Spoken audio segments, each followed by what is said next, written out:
रंजना तिची 3 मुले विवेक, अतुल आणि ललित सोबत राहत असते आणि तिचा सगळ्यात मोठा मुलगा ललित याचं लग्न गावातील मुलगी चकोर सोबत झालेलं असतं.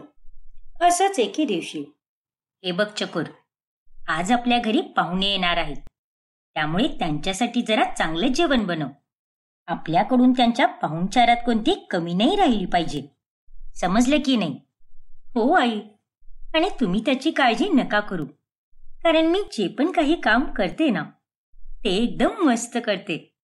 चल चल, उगाच आता जास्तीची नाटकी नको करूस आणि आता कामाला लाग. उगाच माझ्यासमोर शहाणी नको बनूस तू. ठीक आहे आई, जाते मी. मग चकोर सगळ्यांसाठी जेवण बनवते.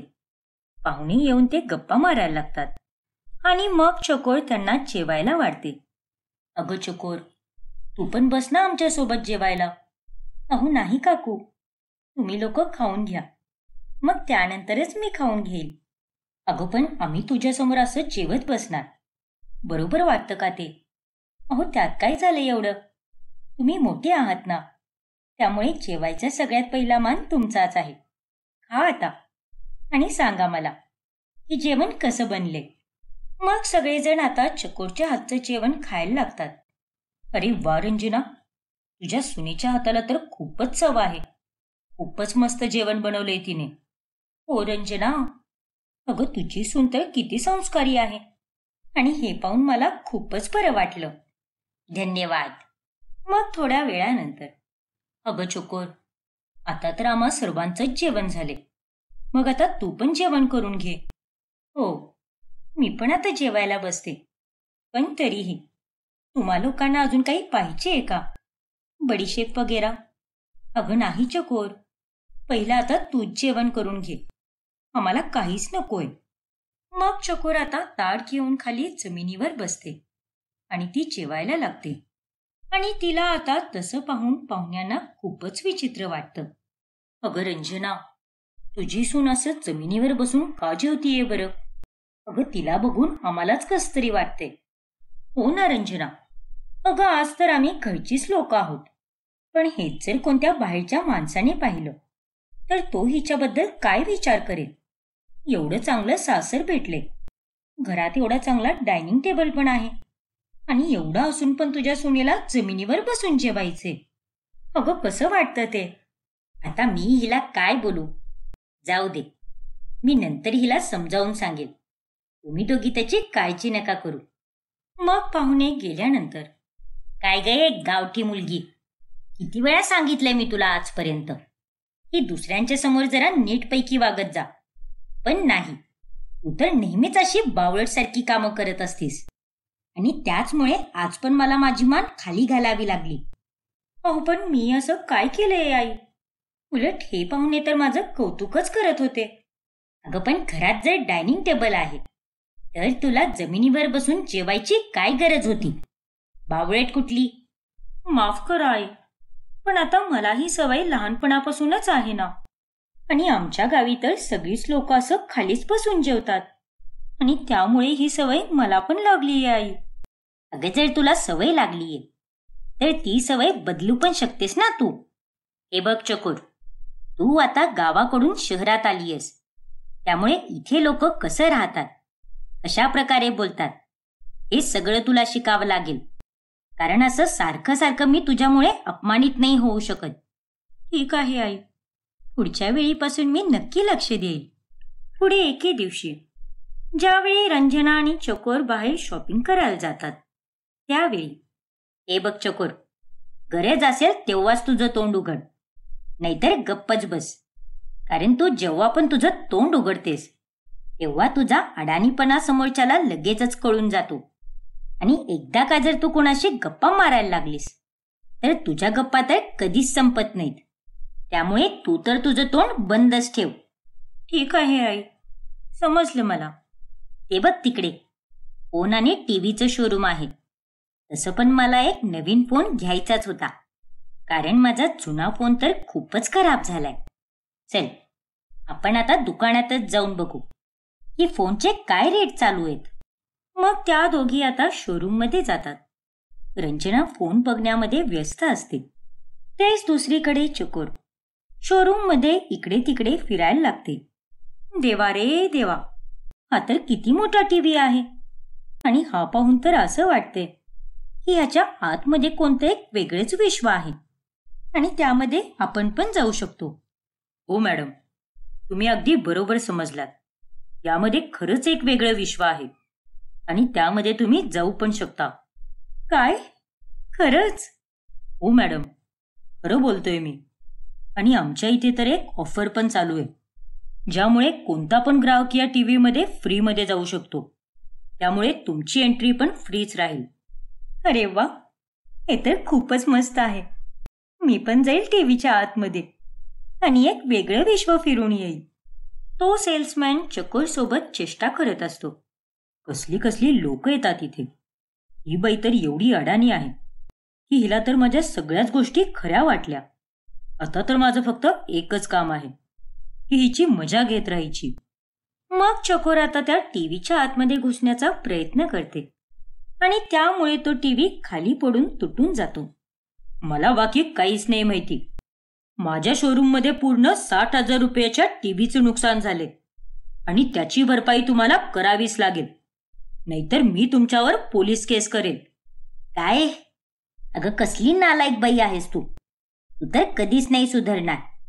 चालता चालता काही झोप लागली होती का तुला, जे तू टीव्हीला जाऊन धडकलीस?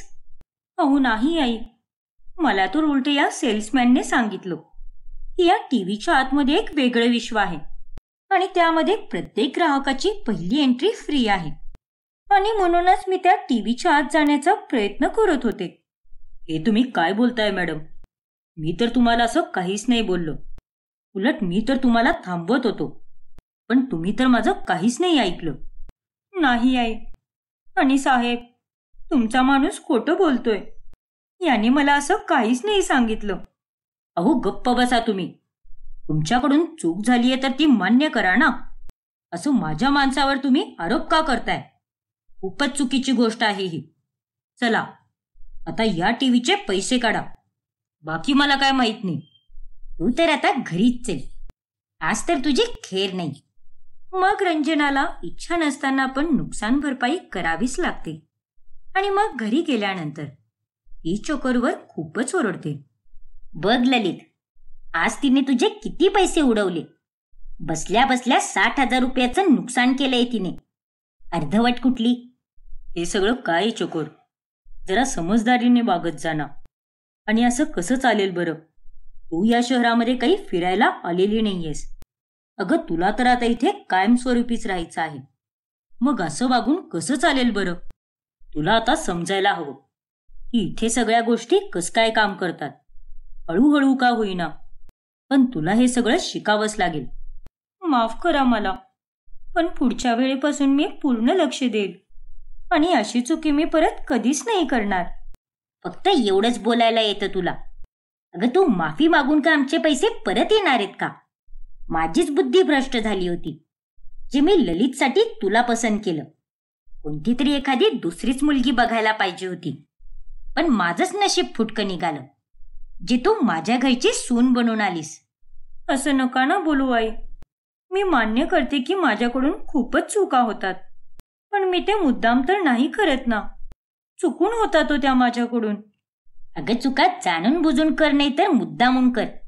चुका या चुकाच असतात आणि या चुकीसाठी मी आता तुला कधीच माफ नाही करणार. मग थोड्या दिवसानंतर रंजनाचा वाढदिवस येतो आणि त्या सकाळी चकोर लवकर उठून रंजनाच्या आवडीचे सगळे पदार्थ बनवते. वाढदिवसाच्या खूप खूप शुभेच्छा आई. हे बघ, हे सगळे पदार्थ तुझ्या आवडीचेच आहेत. थँक्यू ललित. आणि हे तर कमालच केलीस तू. हे सगळेच पदार्थ मला खूपच आवडतात. जा बाळा, विवेक आणि अतुलला पण बोलवून आण. मग आपण सगळे मिळून मस्तपैकी खाऊ. अगं नाही आई, विवेक आणि अतुल तर ऑफिसला निघून गेलेत, कारण आज त्या दोघांना कंपनीमध्ये लवकर बोलवलं होतं. ठीक आहे ललित, जाऊ दे. पण तू तर आहेस ना इथे. मग चल, आपण दोघे मिळून हे सगळं खाऊ. विचारल्याबद्दल थँक्यू आई, पण मी आता हे सगळं नाही खाऊ शकत. तूच खा ना. अच्छा बाबा, ठीक आहे. तू नंतर खाऊन घे. वाह, काय मस्त जेवण बनवलंय हे. ज्याने कोणी पण हे सगळे जेवण बनवले ना, त्याला माझा मनापासून आशीर्वाद असेल की ती व्यक्ती नेहमी आनंदात राहो. बोल ना ललित, हे सगळे जेवण तू कोणत्या रेस्टॉरंटमधून मागवलेस? अगं नाही आई, हे जेवण मी कोणत्या रेस्टॉरंटमधून नाही मागवलेलं. उलट हे सगळे जेवण तर चकोरने बनवले, खास तुझ्यासाठी. सकाळी लवकर उठून तिने खूपच मेहनत घेतलीये. काय? हो आई, वाढदिवसाच्या खूप खूप शुभेच्छा. चला, शेवटी तुम्हाला माझ्या हातचं जेवण आवडलंच म्हणा. आणि तुम्ही तर मला आशीर्वाद पण दिलात आणि देणार पण का नाही बरं. हे सगळे जेवण मी खास तुमच्यासाठी बनवले. तुझ्यात तर. अगं मी तुझ्याशी बोलतच नाहीये, मग तू माझ्यासाठी हे सगळं का बनवलीस? अहो आई, जाऊ द्या ना आता ती गोष्ट. किती वेळ अजून चिडून बसणार आहे माझ्यावर. आणि मी बोलली आहे ना तुम्हाला की अशी चुकी माझ्याकडून परत नाही होणार, ज्यामुळे तुमचं नुकसान किंवा तुम्हाला लाज वाटेल. माझ्यावर विश्वास ठेवा आई. विश्वास आणि तुझ्यावर अजिबात नाही. असं नका ना बोलू आई. तुम्ही तर माझ्या किती प्रेमळ आई आहात. आणि मला माहितीये की हे सगळे पदार्थ तुम्हाला खूपच आवडतात आणि म्हणूनच बनवलेत मी हे तुमच्यासाठी. आता हसा ना आई. का असा चेहरा करून बसलाय बरं? हा, आता कसं? हसताना अगदी छानच दिसता तुम्ही. पण मी तुला माफ केलेलं नाहीये. आज माझा वाढदिवस आहे, त्यामुळे आज मी सगळ्यांशी चांगलंच वागणार आहे. अहो काय आई तुम्ही पण. पुढे एके दिवशी ज्यावेळी चकोर एका ठिकाणी जात असते, त्यावेळी ती तिथे लहान मुलांना बघते. हो ना, मला पण त्या झाडाचे आंबे खायचे आहेत. पण त्या बंगल्यामध्ये तर एक खूपच खडूस काका राहतात आणि त्यांच्याकडे तर एक मोठी काठी पण आहे. आणि त्याच काठीने मारून मारून आपला बंपन सुजवून टाकतात. हो ना यार, मला पण हे आंबे बघून तोंडाला पाणीच सुटलंय. पण आपण काय करायचं बरं? आपण ना मोठा असायला हवं होतं. मग आपण दोघेजण या झाडावर चढून मस्तपैकी आंबे पण काढले असते. बिचारी मुलं, यांना आंबे खायची किती इच्छा होतीये. एक काम करते, मीच काढून देते यांना आंबे. कारण गावी तर मी आणि माझी मैत्रीण मिळून असेच काम करत होतो. दुसऱ्यांच्या बागेत जाऊन फळं चोरायचं. काय मग मुलांनो, तुम्हाला आंबे खायचे आहेत ना? ओ दीदी, मग तुम्ही आता काळजी नका करू. तुमची दीदी आली आहे ना, मग हे आंबे मीच तुम्हाला तोडून देईल. मग चकोर आता फटाफट त्या झाडावर चढते आणि त्या मुलांना आंबे तोडून देते. अगं दीदी, ते खडूस काका यायच्या आधी तू लवकर खाली ये. हे घ्या मुलांनो, मनसोक्त खा. थँक्यू दीदी. मग दुसऱ्या दिवशी. काय? हे तुम्ही दोघीजण काय बोलताय? तुमचा नक्कीच काहीतरी गैरसमज झाला असेल. अगं माझी सून कोणती माकडीण आहे का, जी असं कोणत्या पण झाडावर चढून जाईल? अगं माकडीण तर म्हणता येणार नाही, पण हो, तुझी सून तर मोगलीची बहीण आहे. कारण ती तर काल तसंच एका मोगलीप्रमाणे झाडावर लटकत होती. अगं कुठून उचलून आणली आहेस तू तिला? पण काही पण म्हण, तिचे असे हे अर्धवटपणाचे चाळे बघून आमचं तर खूपच मनोरंजन होतं. नाहीतर काय. आणि काल आम्ही जेव्हा दोघेजण येत होतो ना, त्यावेळी आम्ही तिला झाडावरती आंबे तोडताना पाहिलं आणि तिला पाहून तर आम्हाला शॉकच बसला. अच्छा, असं आहे तर. रंजनाला त्या दिवशी आता खूपच राग येतो आणि त्यामुळे ती चकोरला त्या दिवशी जेवणच नाही देत. अगं तुला माकडासारखं असं झाडावर चढायची काय गरज होती? हे एक शहर आहे, तुझं खेडेगाव नाही, जिथे तू बिंडोकपणासारखे काही पण चाळे करशील. आता बघ, ह्या तुझ्या बावळटपणामुळे माझी किती बदनामी होतीये. अहो पण आई, त्या मुलांना आंबे खायची खूपच इच्छा होती हो, आणि म्हणूनच मी त्यांची मदत केली. उगाच दुसऱ्याची मदत करण्याच्या भानगडीत नको पडूस तू. जरा स्वतःच्या संसाराकडे लक्ष दे. बिंडोक कुठली. ठीक आहे आई, आता तुम्ही म्हणताय तसंच करेल मी. यापुढे बाहेर मी आता खूपच कमी जाईल आणि जेव्हा पण माझं कोणतं काम असेल त्याच वेळी बाहेर पडेल मी. नाहीतर त्या व्यतिरिक्त मी घरातच राहील. अगदी तुमच्या नजरेसमोर. आता तर खुश आहात ना तुम्ही? हा बघू की तू तुझा शब्द किती पाळतेस. मग रंजना आता तिचा 2 नंबरचा मुलगा विवेकच्या लग्नाबद्दल विचार करते. आता तर विवेक पण वयात आलाय, त्यामुळे त्याचं पण लग्न करावं लागेल. अरे वा, मग विवेक दादासाठी तुम्हाला कसल्या प्रकारची मुलगी पाहिजे? चांगलीच पाहिजे मुलगी. एकदम माझ्यासारखी, हो ना? चांगला जोक मारतेस तू. पण मला काही कोणत्या खुळ्या कुत्र्याने नाही चावलेलं, जी मी दुसरी सून पण एक तुझ्यासारखीच अर्धवट आणेल. कारण हे करून मला काय माझं डोकं दगडावर आपटून नाही घ्यायचं. विवेकचं लग्न तर मी एका शिकलेल्या मुलीशीच करेन, हे तर माझं पक्का आहे. ठीक आहे आई, जशी तुमची मर्जी. मी तर आता माझी मैत्रीण अंजूकडे जाईल. आता तर मला फक्त तिच्याकडूनच अपेक्षा आहे. तीच एकटी आहे जी मला चांगल्या चांगल्या मुली दाखवू शकते. मग रंजना आता तिची मैत्रीण अंजूच्या घराबाहेर जाते. पण तेवढ्यात एका खिडकीमधून कोणतरी कढाई फेकतं, जे डायरेक्ट रंजनाच्या तोंडावर पडतं. अरे देवा, यापुढे आता काय होईल जाणून घेण्यासाठी याचा पुढचा भाग बघायला विसरू नका. आणि तुम्ही जर हे चॅनल सबस्क्राईब केलेलं नसेल तर आजच सबस्क्राईब करा आणि बेल आयकॉन दाबायला विसरू नका.